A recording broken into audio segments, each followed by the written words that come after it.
or lack social skills might be better off in this art school rather than getting picked on and bullied on and put in a bad situation, what the public school does to a lot of kids. And, and there's just a lot of alternatives. Not everybody fits in the same box, and we need to keep open minds and allow many different venues for education. Now, Chad, I have a question for you. You said your kids are homeschooled. You get a curriculum. Yes. You get a curriculum from the schools. Tells you what you have to teach. Some core courses you have to teach them. Yeah, well, the curriculums come from companies who make the curriculum, but the state allows those curriculums in. So, for instance, the curriculum that we got actually comes from another homeschooling company, but they are licensed in New York State to sell that curriculum. And what I heard was very interesting was, and I don't, my kids are still kind of young, so we haven't really experienced, but I was told that for homeschoolers, the standards of testing is a lot higher than a normal public school kid, and that's because of the tutorship. So I don't know if you're experiencing the same thing, Ed, but the standardized testing is going to be a lot harder for homeschoolers. So it's not like we get it easy. A lot of people tease homeschoolers. They think it's weird. They think it's interesting, although it's becoming more popular. The problem is that kids tend to have to focus more on school as a homeschooler than they do as a public school. Okay. Now, you can homeschool them up to what grade? Right through high school? You can go all the way up. You go all the way up to 12th grade if you want. Okay. Now, as homeschool children, and you live in New York State, do your children have to take a Regents exam?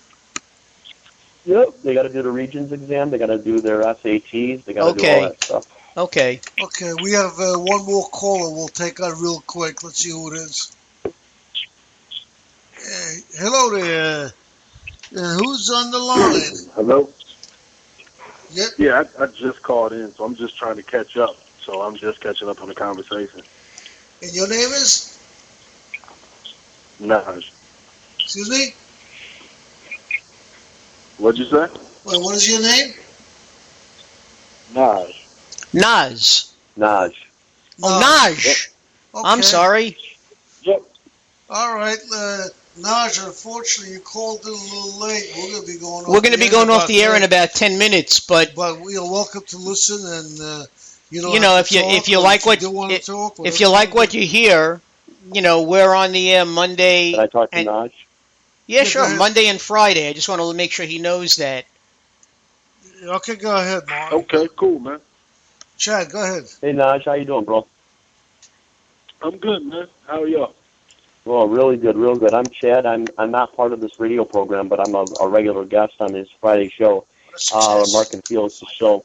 And I'm the annoying Bible guy that everybody hates talking to, except for Mark and Felix. They love talking to me, but and that's because I challenge people in their thinking. And I was just curious: are you a spiritual person, Naj, or are you not so spiritual? Yeah, actually, I am. Oh, okay. Are you a Christian or a Mormon, Jehovah's Witness? Or are you Islam or a Muslim? No. Can I ask? I was just out of curiosity, Naz. What exactly do you follow? Oh, I just practice the worship of my ancestors, man. Old African religion. African religion, okay. I don't know what that is. Is there a specific kind? I would imagine there's probably different kinds. Well, yeah. I mean, essentially, it's basically just saying that you recognize that there is a creator that created all things, and you also look to your ancestors as the people who came before you as important in your journey. So it's basically that. It's a loosely based religion, but that's essentially what I do. Do you mind if I challenge your thinking for just a minute? Oh, go ahead. Okay, very good. And I don't want to rob you of any faith at all. That's not my goal. My goal is to share truth with you. Naz, I was just curious, Bill, just a question I have for you. What do you are you a person that would affirm that all faiths are true as long as you believe it? Yeah, whatever works for you makes you a better person. I'm good with it for anybody. For anybody, okay. Now let me ask you this question: what do you think makes it true? What makes somebody's religion true? Do you think? Well, see, that's the thing. It depends on where you are. As you speak to me on the phone right now, I'm guessing you were born as an American. If you were born in Iraq, you probably would be a Muslim, and you'd be just as adamant in your beliefs as you are right now. So every group of civilized people on this planet had a creation story. You see what I mean? But I used to be a different religion myself, Nas, before I became a Christian. But my question to you was, what makes it true, though? I mean, that's really just a preference, right? But what makes it true to somebody? Is it just their faith that makes it true? Is that what you're saying? Yeah, because if you follow the tenets of any religion and you're following it with faith, that's going to make you a better person and make it a better world. And honestly, to me, that's the real strategy for any religion. That's what it's supposed to be: make you a better person, make this a better world, make people live well together. But like I said, every group that's on this earth has their own creation story. So they can't all be right. So I don't think it's a thing of questioning who's right and who's wrong. I think it's just respecting everybody's ability to, have their own. Mm-hmm. Well, let me ask you this question. Supposing my faith, though, my faith is different than yours, Nas. Supposing my faith says or involves your faith somehow, what would you say that? What if I were to tell you it involves you? That would be your issue, not mine. Okay, but what if my faith says that your faith is wrong? Am I still true in my faith? See, that's the thing. It's not for me to judge what your faith is, because I feel like I can't spend that much time worrying about what somebody else thinks. Well, so if it bothers you, lead to God, right? You said that all roads kind of lead to God, in their own way. Everybody can believe in their own faith, kind of thing. All I'm doing is challenging you on that thought. If I was holding something in my, if I'm holding something in my hand, I'm holding a little piece of candy in my hand. I mean, you can just trust that I am. I know that you can't see me, but just trust it. So I'm holding this little piece of candy in my hand. What if I were to tell you that I'm holding this piece of candy in my right hand and not in my right hand at the same time? What would you say about that, Nas? I would say sounds like a philosophy major. It is a little philosophy. It's the laws of logic. But is it true that I'm holding a piece of candy in my right hand and not in my right hand at the same time? I don't know, man. You get a physics guy in here, I think he'd have a pretty good argument for it actually not being there because there's no material thing. So I don't know. That kind of stuff gets interesting. But I feel like whatever faith you have, whatever makes you, that's good enough. There's no need to convert others, in my mind. All right. But they're all contrary. Oh, gentlemen, what do we got first? We're going to be cutting off the conversation, but I want to thank everybody for calling. Okay.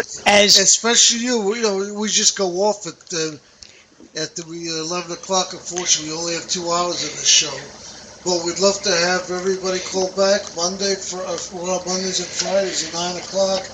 Either 9 or 9:30 to either 11 or 11:30, depending upon when we start. But we certainly have had a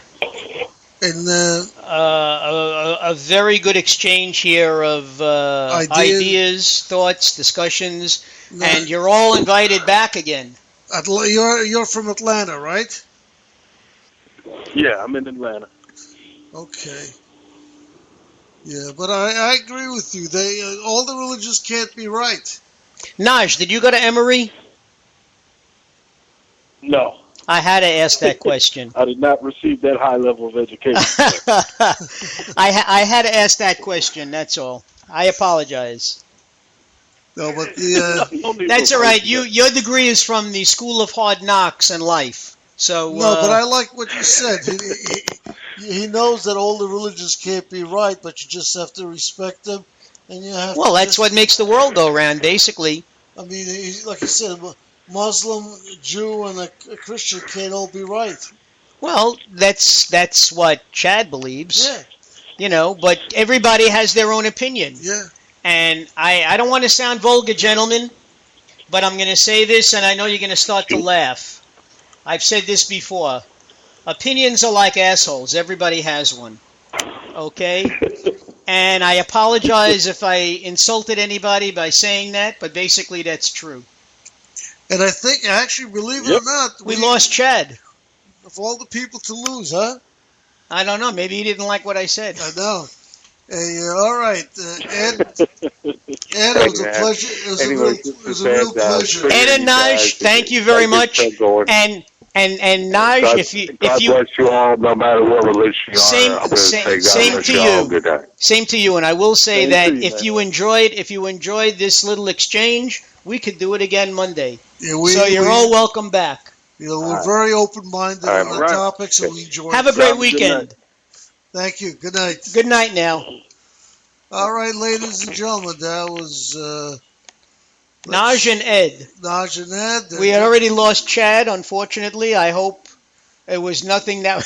I hope it was nothing we said. No, I don't think so. I don't think so either. But ladies and gentlemen, it was such an interesting night. I don't think I even played a song today. Well, isn't it about time? That's a good thing. That's a good thing. We actually had 2 hours of meaningful discussion. All right, ladies and gentlemen, thank you for listening to us. And that includes you talking to me and me talking to you. Yeah, exactly. All right, ladies and gentlemen, we're going to bid you farewell. Good night. See you on Monday night, 9 p.m. probably. All righty. Have a good evening. Bye-bye.